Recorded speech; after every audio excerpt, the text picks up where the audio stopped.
So, Yes. all right. Me and Haley have Philly winning the division. I think Tyler does as well. Everyone's got the Eagles winning the division. I think it's pretty obvious. What are your thoughts? I have a lot to say about the draft, so go ahead. Yeah, we've talked about it on the show before, but Philly, just an iconic American sports city. I love the Eagles. I love Jason Kelsey coming back for them. I think that they can, as we've talked about, combine obviously that veteran presence with their new talent that they've gotten in the draft, as you're going to talk about. And I think they got, again, just another divisional win for them. I can totally see it coming off of a 14-3 season last year. Like, don't know how much better they can get, but I look forward to seeing it. Yeah, I think it is on paper, Philly's the obvious choice. The roster's great. The depth, I think the depth is really where they're going to find their money. Because they could have plenty of injuries and be fine. I think. Like barring like Jalen Hurts getting hurt, but Jalen might be even so. Marcus Mariota, like he sucks, but their team's so good that like. Yeah, he could be fine. I think they would. I think they like drop the Super Bowl contention if Hurts gets hurt, but they'd still be competitive and could probably win the East. Jalen though, I kind of really like his odds for MVP. He's like the fourth favorite, or he was the fourth favorite. Ooh, okay. No, he's fifth at plus 1100. I kind of like that. I think he could, if he could stand to grow a little bit as a passer, and I think he kind of will this year. But that might be a good sad cat bet this week. That might be. I agree. I don't think this week. I'm not going to bet this week because we got the Open this week. All right. But maybe down the road, if I'm looking for a sad cat bet of the week, it might be a future on Mr. Hurts' MVP. All right. Outside of what you guys said, I just think the rich got richer in the draft, especially obviously Jalen Carter, who had some troubles before the draft, kind of fell to them. And I love that in practice every day, if he's practicing with the ones, he's getting reps against someone like Jason Kelsey, because who better to go up against and not only like learn from day in and day out. I don't think that that's a bad option right there. I think he's a day one difference maker, and so is Keely Ringo. I did not expect him to fall to them, let alone really that far. He fell. Yeah, and I think crazy. He was a good pickup. So they got really lucky in the draft. I think those two guys are my favorite additions for them. Jalen Carter is my favorite addition of anybody. I thought he was the best player in the draft, and they got him at a steal. Like off the field issue or concerns, which I don't even think are really concerns. I think it's the best pick in the draft in my book. Yeah, I also love the experience that they have overall on their offensive line. I think top to bottom, it's really decent, especially because Jack Driscoll's even like a solid backup at right tackle. I just, like you said, the depth is insane. Jalen Hurts has weapons now. I think now that Devonta Smith has a season under his belt too, like he's even better. And I have to say, I did not know that Dan Arnold was on the Eagles. He used to play for the Jags. I had no idea that he was Dallas Goedert's backup. I don't know why. I don't know why I did know that. Yeah, I don't. It's a very obscure thing for me to know, I feel like, but their defense is also sick. So their defense is so sick. I'm slightly. I think if there's a spot that's going to let them down, it's the secondary. Because that's definitely I think the weakest part of their defense. But I think they'll be fine. They're my Super Bowl pick. They're my preseason before. Your Super Bowl winner or Super Bowl in the Super Bowl pick? No, Super Bowl winner. Wow, it's a good one. Yeah, they are co-favorites. Number 2. I feel like the Chiefs have to be the favorite. Chiefs are definitely the favorite. Hold on, I got it right here. Or this is from last week anyway. They're my winner. It's Kansas City 1, Philly 2, Buffalo and 49ers tied for 3. The NFC is just so easy that I feel like it would be it would be realistic for them to stay mildly healthy because their schedule is not as tough. 100%. So I think that that's the difference maker between them and Kansas City for me. I don't know. Doesn't Philly play like both Kansas City and Buffalo? Did they pull the AFC East? They might have. I think you might be I right. think they all have a pretty tough schedule this year. That's why I bet the under for the Eagles. They did pull the AFC East, but regardless, like I don't think it's that big of a deal. I think it goes back to the depth, like you guys talked about earlier. Like, yeah, is it that big of a deal when you have the depth that they have and the like player ability that they have? That's fair. I think that even if they do hit the under, I think they will not go any less than 10 wins, which is kind of why I just 11.5 is a big number. I don't think it's that. I like the over on that. Scares me. Tyler, you have the Giants. Daniel Jones specifically, I thought you were going to go dark horse. He's my dark horse for the division. And I feel very similarly to the Giants as I feel about the Cowboys. It wouldn't shock me if they swapped places. But I kind of like the additions they made around Daniel Jones more. Yeah, you're going to deal with a Saquon situation, but I'm also kind of, is it really going to matter? Am I willing to say that? I don't know if I'm willing to say Saquon playing or not doesn't matter, but I really like Waller. I think he's going to do really well with Daniel. Daniel's also made like noticeable improvement from his time playing under Dabble. Every year he's played.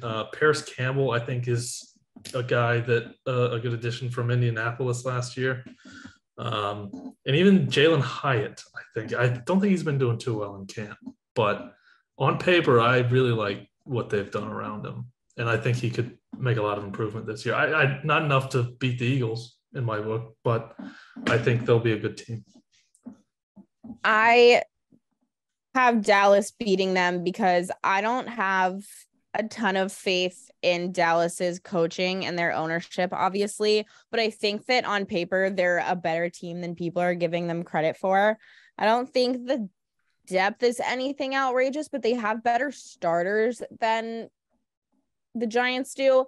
My issue with the Giants is like, I feel like Brian Daboll has to have at least like a knock of a peg in coaching this season. I didn't think he was that great of a coach last season. Obviously, I think he proved himself, but I don't think that he can coach to that caliber again when you just signed Daniel Jones, the contract that you did. I think it's, like I said earlier, like $35 million a year. He's not a great quarterback. The Saquon situation doesn't help. Their wide receivers aren't great. Whereas like if I look at the Dallas roster, Dak Prescott, Tony Pollard, CeeDee Lamb rocks, Brandon Cook rocks, Michael Gallup rocks. That is a tough wide receiver group to go up against. I also think that their defense is getting better. I mean, I know that they have Stephon Gilmore and Trayvon Diggs and DeMarcus Lawrence, whatever. I really just think that their roster is better to look at from the one's perspective on paper. And I feel like I think Mike McCarthy's an idiot if he doesn't get it in his own way. Is Kellen Moore still there? Or did he get a head coaching job? I can't remember. He's gone. I don't even think he got a head coaching job. I think he's an offensive coordinator somewhere else. Damn. Where did he go? I need to know. Don't quote me on that. Definitely do your own research. But I wouldn't be shocked if what you're saying is true. That's right. He went to the Chargers. On paper, they do look really good. But I don't know. I just kind of think that I don't like their play calling as much as I think I like New York. And Brian Daboll's just much cooler than Mike. True. So, Haley, thoughts? There's that. Yeah, I mean, I agree with Tyler. I feel very similarly about the Cowboys and the Giants. Call me an NFC hater, but my whole kind of thinking behind it is that no matter what, the Cowboys are going to Cowboys. And honestly, the Giants are going to Giants. I know that the Giants fan base is riding pretty hard for Daboll. So the pressure's on the contract, like you mentioned, for Daniel Jones. The pressure's on there. I honestly wouldn't be surprised if they crack under the pressure, but they could also be the Giants and somehow like have an incredible playoff run. I don't know. For the Cowboys, I have to agree. I have the Cowboys in second for the division, to be clear. I have to agree with Kendra. I think on paper, the roster is superior to the Giants. And again, at the same time, though, Cowboys are going to Cowboys. We talked earlier about kind of the business of football, and the Cowboys are one of the best examples of that, for better or worse. And we had that report come out today. Zach Martin, their guard, is not going to be showing up to practice again because they're having difficulty with their contract negotiations for their players. I don't understand how this continues to be an issue for this organization that is considered one of the leading, most iconic in the NFL. Like, this is just basic stuff that they can't seem to come to terms with their players. So I don't know. I think it could go either way. I think. Good point. Yeah, I don't know. Do we want to talk about who we have going to playoffs? Because I was going to say that either or for Cowboys or Giants. I think it's more likely. I think it's more likely for the Giants to win in a wild card playoff situation than the Cowboys. I don't think the Cowboys can win in the postseason, but that's just because I'm also biased in that sense. I'm triggered from the, iconic Patriots Giants debacle. Tyler, do you have any Commanders thoughts? I do. I've got a couple. Nothing like, I don't think they really improved a ton this offseason. I do like I forget his name, the corner they drafted in the first round. I think he's actually solid out of Mississippi State. I do think this could be the last hurrah for Riverboat Ron. But I think it's planned. It's a planned last hurrah. A Viking funeral, if you will. A Viking funeral. Yes. I think Sam Howell is like I don't know what you want to call him. He's being sent out there to the slaughter. Well, my question is, why is Jacoby Brissett not starting? Because I don't think they want to win games, Kendra. Question for you all. If I had to ask, where do you think Caleb Williams was born? Where would you say? It's the long con. I'm telling you. The long con, baby. Is he from DC? He's from the District of Columbia. Hometown boy. They're throwing the season away. They're throwing Riverboat Ron. So you're going with that for any team with a terrible record this year. It's all the just so happened, like I mentioned last week. For the Patriots. It just so happened the Patriots are also in the long con. But Washington, I think, makes a lot more sense. So you are putting money Caleb Williams #1 pick. You're saying it for sure now. You're hearing it first. Oh, I've been saying he's for sure number one pick. Great. This is Tyler's hot take. Yeah, Caleb Williams is definitely the #1 pick. Okay. Flip it. This is Tyler's hot take. Depending on who has it, I think Washington is easily in that conversation this year. If they blow it, which you think they're going to do on purpose. Yeah, absolutely. I mean, the only good thing about that team is the defense. And the defense is like, they're like a top 10 defense, I think, top 15. I don't know. I think it's definitely a possibility. I think it's definitely a possibility. We also do have to share that we are biased because we are an anti-FedEx Field podcast. It is not our favorite venue. And Kirk Cousins has contaminated the Commanders for me. So I do have that against them. But I think Caleb Williams to the Commanders makes a ton of sense. All right, my next question. Does Chase Young finish the season as a Washington? No. As a Washington Commander? I wouldn't be shocked if he was traded at the deadline. I think he's going to be traded. If he gets hurt before the deadline, you can't trade him. Yeah.